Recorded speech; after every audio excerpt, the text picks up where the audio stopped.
سورہ ہود کی آیت نمبر 9 اور 10 میں اس کا جواب اللہ تعالیٰ بھی دے رہے ہیں۔ اور اگر ہم انسان کو اپنے پاس سے نعمت بخشیں اور پھر اس سے اس کو چھین لیں تو نا امید اور نا شکرا ہو جاتا ہے، اور اگر تکلیف پہنچنے کے بعد اثر خواہش کا مزہ چکھائیں تو وہ خوش ہو کر کہتا ہے آیا سب سختیاں مجھ سے دور ہو گئیں۔ بے شک وہ خوشیاں منانے والا اور فخر کرنے والا ہے۔ ماشاءاللہ یہ جواب قرآن میں اللہ خود دے رہا ہے، تمہیں کوئی آپ کو ایسے جواب دے ہی نہیں سکتا۔ اتنی بڑی تسلی آپ کو کوئی نہیں دے گا، میں بھی نہیں دے سکتی، یہ اللہ ہے، اللہ ہی دیتا ہے۔ اللہ نے ہمیں ہر سوال کا، ہر مشکل کا، ہر آزمائش سے نکلنے کا ہمیں راستہ دکھایا ہے، لیکن ہم کیا کرتے، ہم اللہ کی دی ہوئی ہدایت کو، اس کتاب کو ہم کھولتے ہی نہیں۔ روح کا علاج تو صرف اللہ کی قربت میں ہے نا۔ روح ایک لطیف چیز ہے، اسے اپنی مرضی سے نہیں چلا سکتے۔ آپ جتنا دنیا کی رونقوں میں اسے دھکیلیں گے اس میں بے سکونی ہوگی۔ قرآن میں تو اللہ تعالیٰ نے کلیئر کہا ہے نا کہ میرے ذکر میں سکون ہے، آپ کو اللہ کی چوکھٹ پر ہی بیٹھنا ہوگا۔ اگر آپ یہ جان لیں کہ جو مجھ سے لے لیا گیا وہ اللہ نے لیا ہے اور مجھے ٹیسٹ کرنے کے لیے لیا ہے، لیکن ہم پتہ کیا کرتے ہیں، ہم دیکھتے ہیں ہماری وہ محبت، ہماری وہ پسندیدہ چیز تو ہمیں اپنی جان سے بھی بڑھ کر عزیز تھی، ہمیں خود سے بھی زیادہ پیاری تھی، تو وہ جب ہم سے چھن جاتی ہے ہم دنیا سے کنارہ کر لیتے ہیں، خود کو اتنا بوسیدہ سی عمارت کی طرح کر لیتے ہیں کہ بس ایسے اب دنیا ہی ہماری ختم ہو گئی۔ ڈپریشن، انزائٹی میں ہم جانے لگ جاتے ہیں، اللہ پر بھروسہ نہیں کرتے۔ ہم یہی سوچتے ہیں فی الحال تو ہماری محبت وہ کسی اور کو کیسے مل سکتا ہے، ہماری محبت کے لیے ہماری فیملیز رضامند نہیں ہو رہی، یا یہ جو جاب تھی یہ میری پسندیدہ تھی، اس کے لیے میں نے محنت کی تھی، یہ مجھے ملنی چاہیے تھی، یہ کسی اور کو میری پوسٹ کیسے مل گئی۔ ہم بجائے اس کے کہ پازیٹیو ہو کر سوچیں، اللہ کی رضا کے مطابق سوچیں، ہم الٹا نیگیٹو سوچنے لگ جاتے ہیں۔ ہم اللہ پر بھروسہ چھوڑ کر نعوذ باللہ ہم دوسرے راستوں پر چل پڑتے ہیں۔ اتنا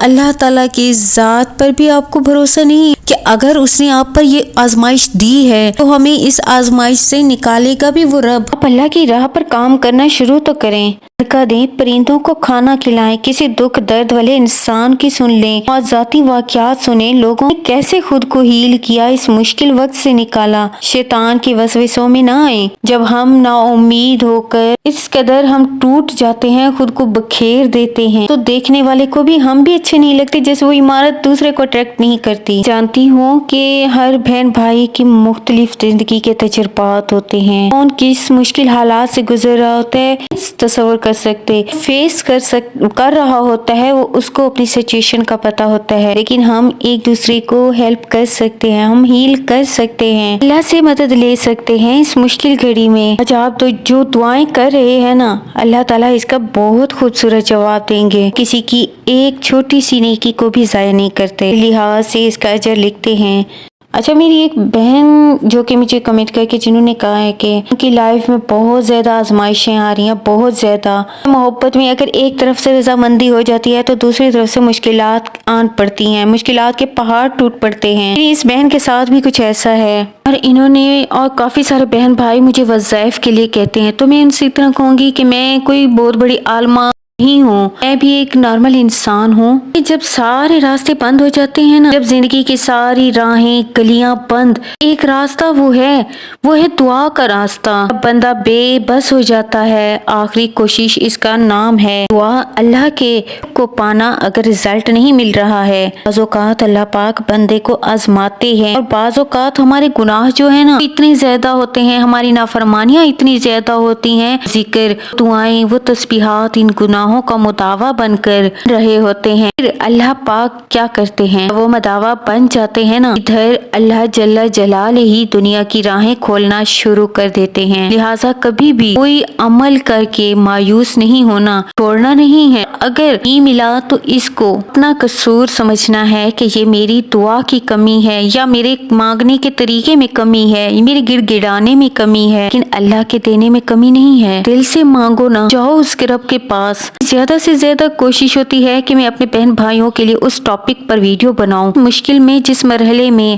آپ اس ٹائم ہوتے ہیں کہ میری ویڈیو سے آپ کو زیادہ سے زیادہ ہیلپ حاصل ہو۔